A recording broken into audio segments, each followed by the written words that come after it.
সিরাজগঞ্জের হাটিকুমরুল থেকে জাতীয় এই মহাসড়ক গেছে নাটোরের বনপাড়া পর্যন্ত।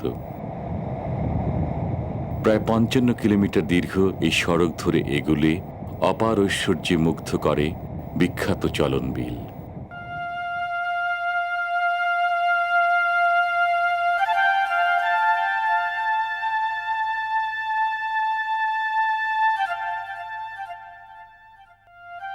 চলন বিল পেয়ালা আকৃতির অবনমিত এক জলাভূমি।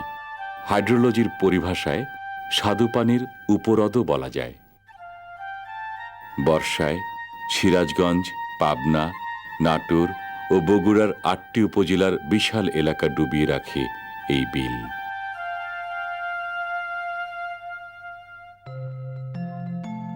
রূপের শোভা আর বুকের মাঝ দুটোই অফুরান চলন বিলে। জেলেদেরও তাই নিত্য নিবাস এ বিলে।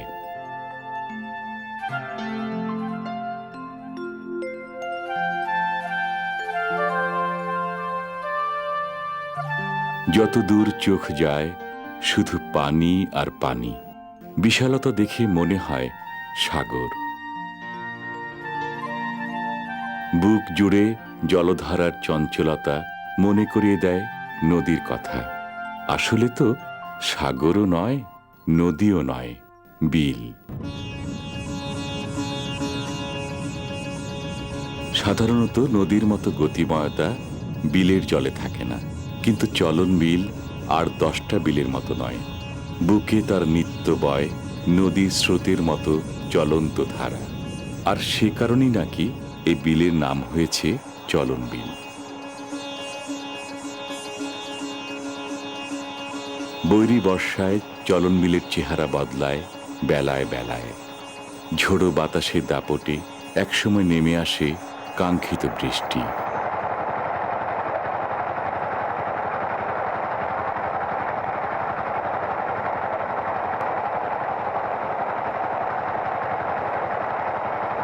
আবহাওয়ার উস্কানিতে এ বিলে নৌকাডুবির ঘটনাও নাকি ঘটে কখনো কখনো।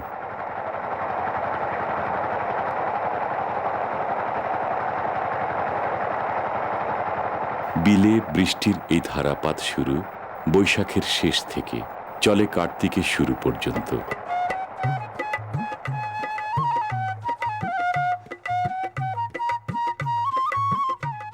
ভরা মৌসুমে বিলের পানি যখন দখল করে নেয় প্রান্তরের পর প্রান্তর, উঁচু ভিটেগুলো হয়ে ওঠে এক একটা ক্ষুদে দ্বীপ।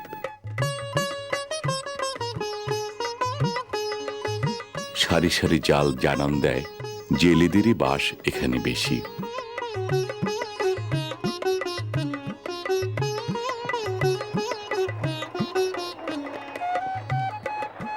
চলন বিলের পানিবন্দী এসব গ্রামের জীবনধারা শুকনো মৌসুমে একরকম, বর্ষায় আর একরকম।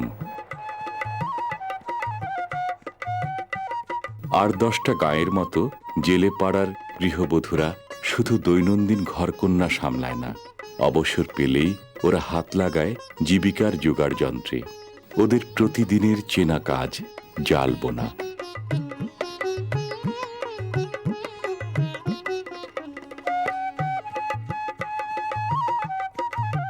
এখানকার জেলেরা বেড় জালকে বলে বাদাই জাল। ৩০০ থেকে ৪০০ হাত লম্বা এই বাদাই জাল গভীর পানিতে মাছ ধরার উপযোগী।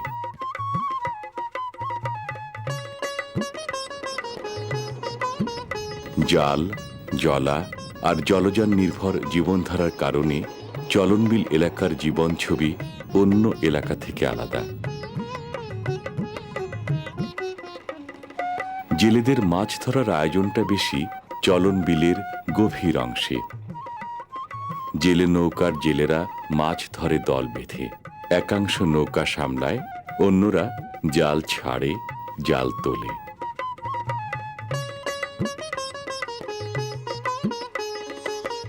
এ বিলে জেলেরা এখন বছর জুড়ে ধরে প্রায় ১১,০০০ টন মাছ। ৪ দশক আগে ধরা পড়ত এর ৪ গুণ, ৪৪,০০০ টন। মাছের পরিমাণ কমতির দিকে হলেও দেশের মিঠা পানির মাছের প্রধানতম উৎস এই বিল।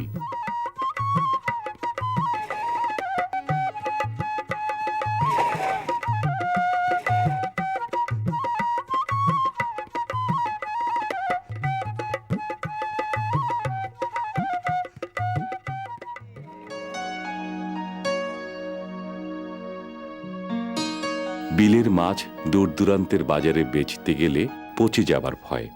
বিল থেকে মাছ ধরে তাই বিল পাড়েই রোদে শুকানোর কর্মযজ্ঞ।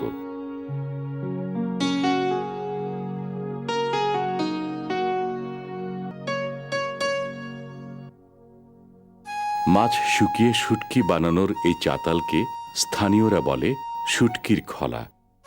মাছের যোগান বেশি থাকায় খলায় শুটকি তৈরির কাজ চলে ভাদ্র মাস থেকে ফাল্গুন পর্যন্ত। মৌসুমী এ পেশার সাথে যুক্ত শ্রমজীবীরা শুটকি তৈরির জায়গাতেই অস্থায়ী বসত গড়ে মাস কয়েকের জন্য।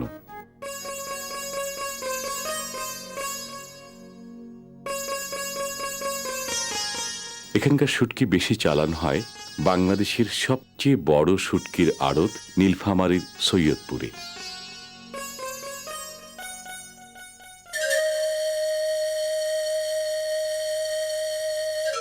বিস্তীর্ণ এই শস্য প্রান্তর বিলের ধারে কাছে নয়, খোদ চলন বিলের বুকেই। অঘ্রাণে পানি নেমে গেলে চলন বিলের বিশাল নিম্নভূমি হয়ে ওঠে ফসলের অবারিত প্রান্তর।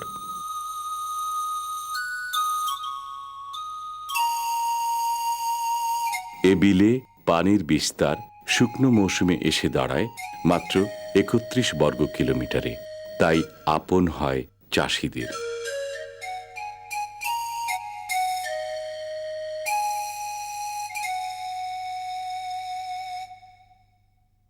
উর্বর এ জমিনে সবচেয়ে বেশি ফলে ধান।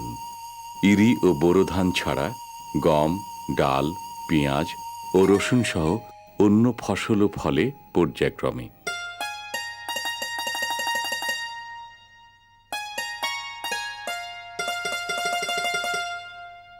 ধান ও গমের তুলনায় লাভজনক হওয়ায় এখানে দিন দিন জনপ্রিয় হয়ে উঠছে ভুট্টার চাষ।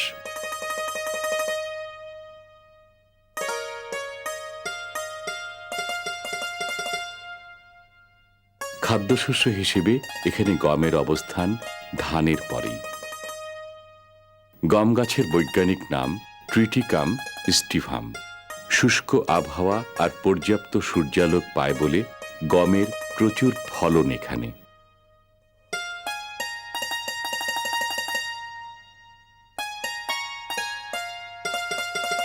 ফসল কাটার মৌসুমে চিরায়ত বাংলার এমনই ঐশ্বর্যে ভরে থাকে চলন বিলের বুক।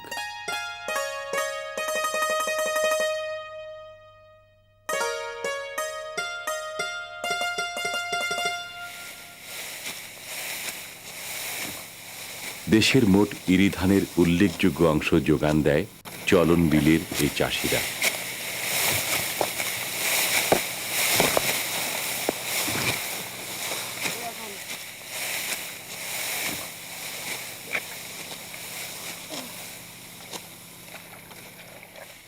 কেউ ভাড়া ভাড়া ধান কেটে বয়ে নেয় গেরস্থ বাড়িতে, কেউ কেউ ক্ষেতের ধারেই মাতে মাড়াই, দল বেঁধে যেন আমেজ বিলায় নবান্ন।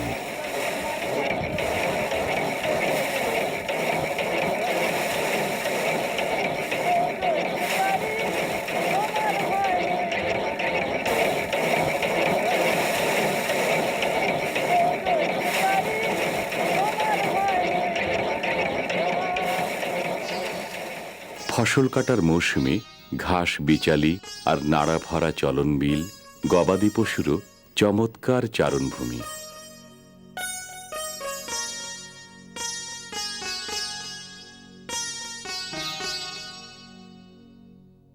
শুকনো মৌসুমে বিরান চলন বিলের কুয়াশা মাখা এই বুক দেখে বোঝা মুশকিল মাস কয়েক আগেও এখানে ছিল থই থই পানি।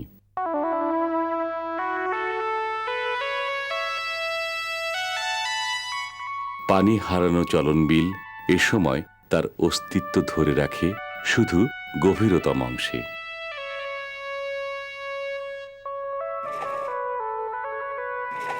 পানি কমে গেলেও চলন বিলের জলায় মাছের কমতি নেই, গড় হাজির নয় জেলেরাও।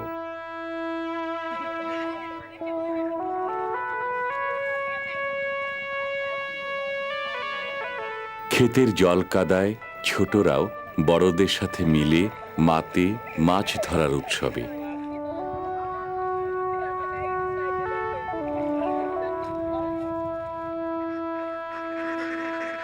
খিদে মেটানোর স্থান হিসেবে চলন বিল হংসদলেরও প্রিয় জায়গা।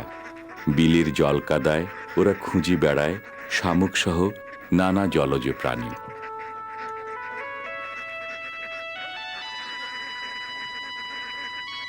শুধু হাঁস নয়, এ বিল খাবারের চাহিদা মেটায় বক কিংবা পানকৌড়ির মতো পাখপাখালিরও।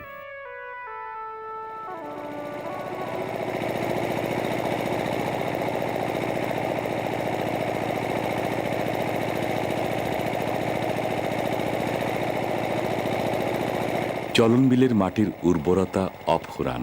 একটি ফসল তুলতে না তুলতেই চাষিরা তাই প্রস্তুতি নেয় পরবর্তী ফসলের।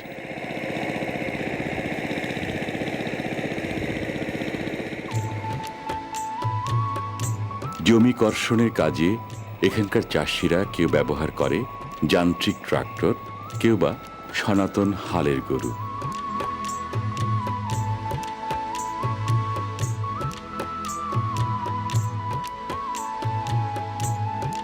খেতে বাড়তি পানির যোগান দেয় ইঞ্জিন চালিত পাম্প।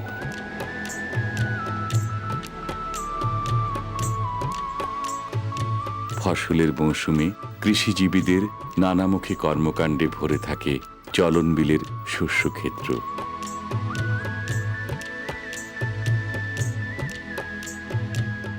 দিনভর খেতেই কাজ, খেতেই খাওয়া দাওয়া।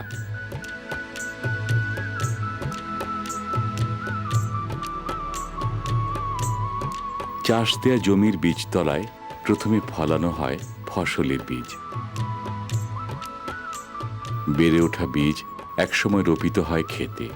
সবুজে সবুজে ছিঁয়ে যায় আদিগন্ত বিল প্রান্ত।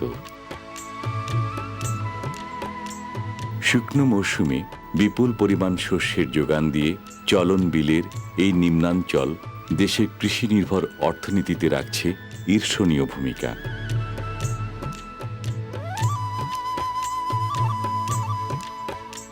দেশের সবচেয়ে বড় এই বিল এলাকার বিস্তৃতি আগে ছিল প্রায় 1088 বর্গ কিলোমিটার। কমতে কমতে আয়তন এখন দাঁড়িয়েছে 368 বর্গ কিলোমিটারে।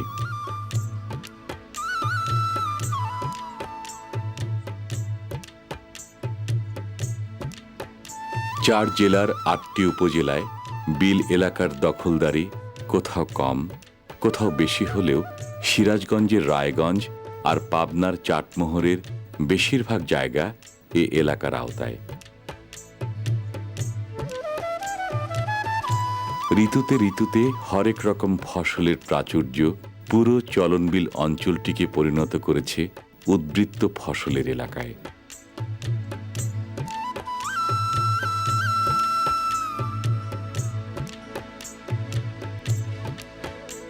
বর্ষায় মাছ খুঁজতে আসা বকেরা শুকনো মৌসুমেও ফসলের মাঠে ভিড় জমায় শস্যদানার টানে। শীতের সময়টায় চলন বিলের বুক এভাবেই ছেয়ে যায় সর্ষে ফুলের চাদরে।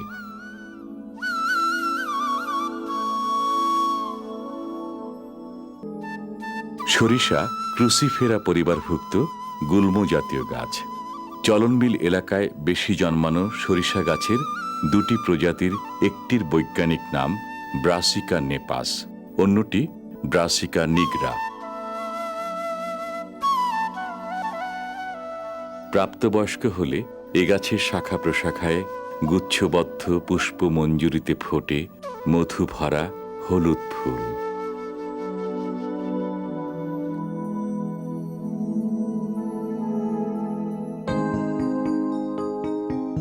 সারি সারি মৌ বাক্স, অগুন্তি মৌমাছি সর্ষে ফুলের মধু বয়ে এনে জমাচ্ছে মৌবাক্সের মৌচাকে। ফুলের মৌসুমে পেশাদার মৌচাষীরা এভাবেই মৌ আহরণের আয়োজন সাজায় চলনবিল এলাকায়।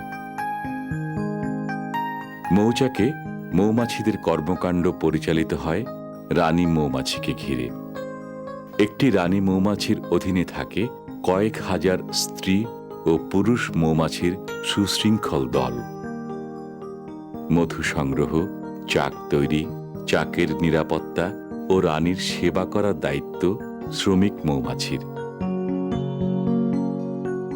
বিশেষ ধরনের পুরুষ মৌমাছিগুলো সঙ্গ দেয় রানী মৌমাছিকে। করিতকর্মা মৌমাছিরা মধু জমায় আয়তাকার কাঠের ফ্রেম দিয়ে বানানো কৃত্রিম চাকে।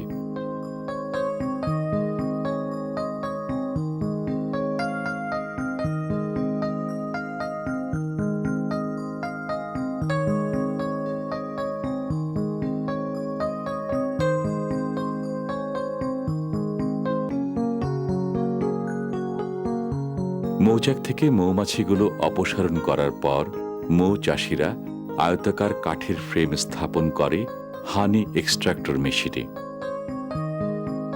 হানি এক্সট্রাক্টর মেশিন সজোরে ঘোরালে এক একটি মৌবাক্স থেকে প্রতি সপ্তাহে মেলে 7 থেকে 8 লিটার মধু।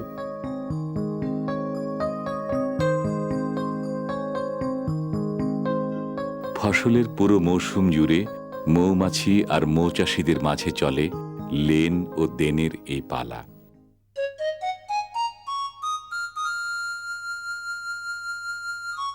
বিলদহর, শেরকুল, চৌগ্রাম, শিকারপুর, খোলাবাড়িয়া, হলুদগাছির মতো অসংখ্য গ্রাম চলন বিলের পাড়ে পাড়ে। চলন বিল বিধৌত এই জনপদের নাম চকপাড়া গ্রাম।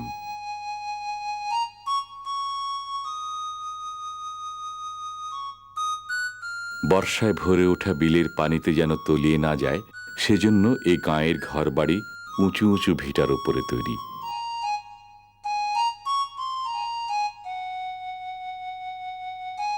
চকপাড়া নামের ছোট্ট এই গ্রামটির অবস্থান নাটোরের সিংড়া উপজেলার চৌগ্রাম ইউনিয়নে।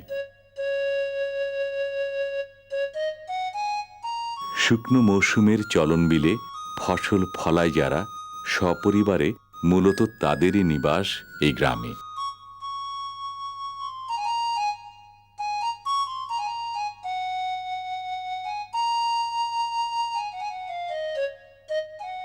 চকপাড়া গ্রামের বেশিরভাগ ঘরবাড়ি চলন বিলের মাটি দিয়ে তৈরি। মাটির দেয়াল, ছন বা টিনের চাল আর নিকানো উঠান নিয়ে প্রতিটি গেরস্থ বাড়ি ছিমছাম পরিপাটি। গায়ের মানুষজন শিল্পীমনা বলে মাটির ঘরের দেয়ালগুলোতে বাহারি নকশা আঁকা।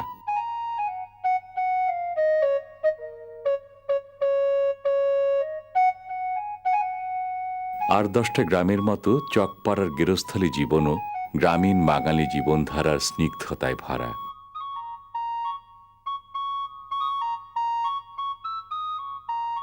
এ গাঁয়ের মানুষের জীবিকার মূল উৎস শুকনো মৌসুমে প্রচুর ধান আর বর্ষা মৌসুমে অগুন্তি মাছ।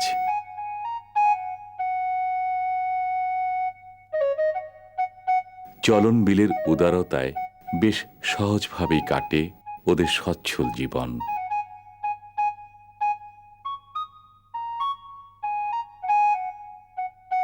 ঘরের কাজের ফাঁকে সুযোগ পেলেই গাঁয়ের বধূরা চর্চা করে ঐতিহ্যবাহী সূচিশৈলীর। চকপাড়া গ্রামে পরিবার মোট 60টি, জনসংখ্যা প্রায় 400 জনের মতো।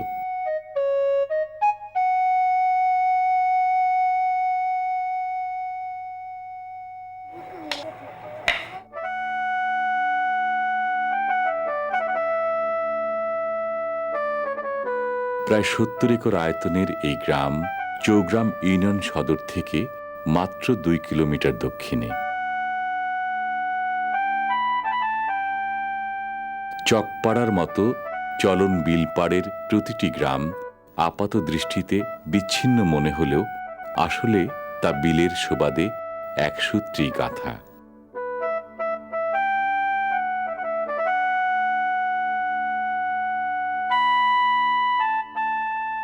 সাগর নয়, নদীও নয়, বিল। তাতে কি? বর্ষার ভরা বিল শীতে শুকিয়ে গেলেও কি আসে যায়? ঐশ্বর্যের তো কমতি নেই কোনো, ঘাটতি নেই জীবনধারার বৈভবে, পালা বদলের বৈচিত্র্যে। দিগন্ত ছোঁয়া বহুরূপী চলনবিল বহতা ধারার মতোই, রূপের রঙে গতির ঢঙে অনন্য।